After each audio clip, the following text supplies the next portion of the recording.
Nous sommes au Salon du Livre et avec plaisir nous retrouvons notre grande gourmande Maëva Shelton. Bonjour. Bonjour. Alors, quelles sont les nouveautés cette année encore ? Alors, cette année, c'est un livre, toujours de recettes, bien entendu, saines, bien entendu, mais c'est plutôt pour les gens qui sont allergiques, on va dire, aux œufs, au lait de vache, au gluten. Mais c'est pour tout le monde parce que ce sont les mêmes recettes pour tout le monde, sauf que, c'est pour ça que ça s'appelle Alternative Bien-être, c'est les personnes qui ne peuvent pas manger de gluten, donc de farine de blé. Alors je dis, par quoi on peut remplacer les œufs, c'est pareil, par quoi on peut remplacer les œufs dans telle ou telle recette, si ce sont des recettes salées, des recettes sucrées, etc.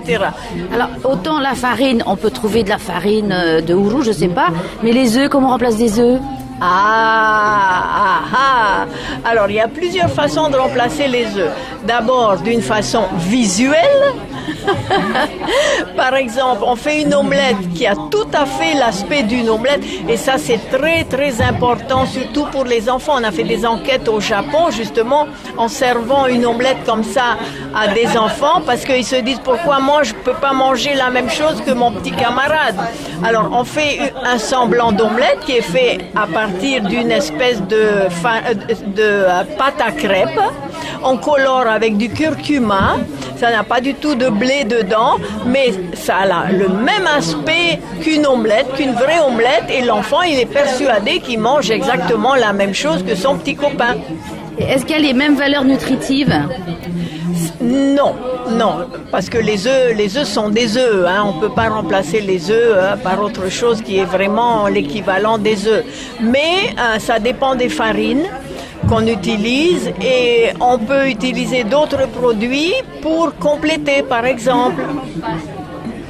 Et puis, il y a d'autres façons de remplacer les œufs aussi. Tout dépend des recettes. On peut mettre, par exemple, dans les recettes sucrées, de la compote de pommes ou bien de la banane écrasée. Dans les recettes salées, on utilise beaucoup des graines de lin.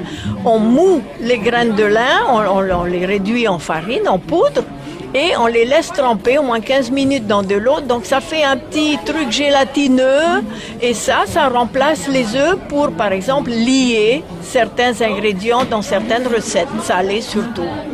Mais est-ce qu'on trouve facilement tous ces ingrédients, par exemple les graines de lin ? Oui, aujourd'hui on en trouve de plus en plus. De toute façon, on en trouve dans tous les magasins de produits biologiques, bien sûr. Sinon, en grande surface et de plus en plus dans certains supermarchés. Alors moi j'ai une petite question parce que j'ai feuilleté encore une fois ce livre avec les photos. Ah bah voilà. Tu fais comment pour que tous les ingrédients s'envolent ? Eh bien je fais abracadabra et puis brum, ça s'envole. Ça c'est mon petit secret. Donc c'est la sorcière Maëva mais la sorcière bénéfique. Ah bah bien sûr. Voilà. En fait je me suis inspirée de certaines photos sur internet mais ils ne révèlent pas leurs secrets. Alors j'ai essayé de faire à ma façon et c'est pas mal réussi, voilà. Je dois dire que ça m'a bluffé parce que il y a des choses qui s'envolent et ça donne. C'est toujours aussi coloré. Il y a moins de fleurs, mais il y a toujours autant de couleurs. Voilà, c'est ça. Il y a moins de fleurs parce que c'est un livre surtout salé, mais il y a quelques fleurs quand même dans les recettes sucrées. Par exemple, la tarte au citron sans gluten, sans produits laitiers, sans œufs, meringuée avec une meringue qui est faite à base d'eau de pois chiche. Ah, ça oui, c'est vrai que j'ai testé et c'est pas salé, c'est rigolo. Non, parce qu'il ne faut pas utiliser les pois chiches en conserve, il faut utiliser des pois chiches, on va dire bio, qui ne sont pas salés et où on n'a pas ajouté des conservateurs, etc. Donc, en boîte quand même ? Oui, en boîte ou frais, on peut faire soi-même, on les fait tremper, on les fait cuire à la cocotte minute, ça prend beaucoup de temps. Hein.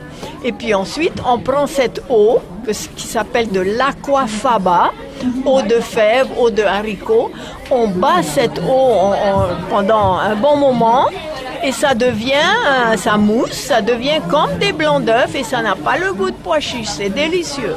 On fait même de la mousse au chocolat avec. Absolument. On reconnaît les gourmandes. Merci Maëva. Merci à vous.